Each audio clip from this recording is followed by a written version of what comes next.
Bonjour à tous, on se retrouve pour le quintet de mardi, direction l'hippodrome de Deauville pour le prix de la Villa Lucie. Quintet qui va se disputer en Réunion, course 7, départ 18h10, 1400 mètres, PSF 16 partants. Quintet une fois de plus très ouvert, 10 quintets puzzle. On va d'abord suivre les résultats donc de hier soir du côté de Cabourg. On a le tiercé en 6 dans la sélection ainsi que la base gagnante qui s'impose à 7 contre 1, mais j'ai fait le mauvais choix pour la dernière place. Le course par course a été plutôt bon dans l'ensemble.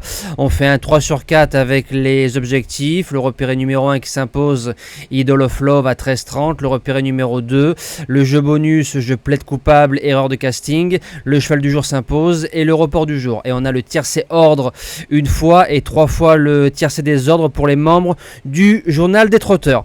Donc c'est parti pour la sélection.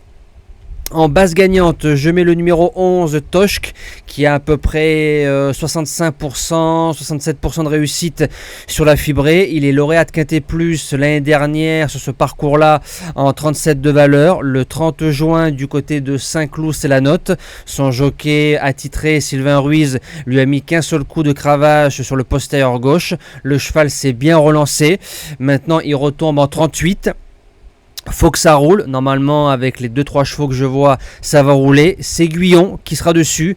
J'aurais été plus confiant avec Sylvain Ruiz, ça c'est mon avis personnel. Maintenant si le cheval a un bon parcours et s'il est prêt, il peut gagner. Deuxième base, le numéro 13, Fredja, qui a pris un mur le 11 juin, pas un mur des ténèbres, mais un bon mur qu'il a stoppé. L'avantage qu'elle a, c'est que la jument fait toutes les surfaces, pisteuse, elle affronte les mâles et elle a 70% de réussite sur la distance. Donc avec un bon parcours, c'est une jument qui va finir à fond sur 300 mètres.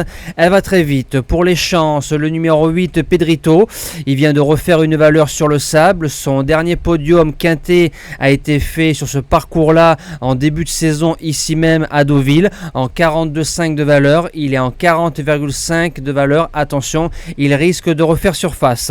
En quatrième position, le numéro 5, Hotspot, qui a été supplémenté.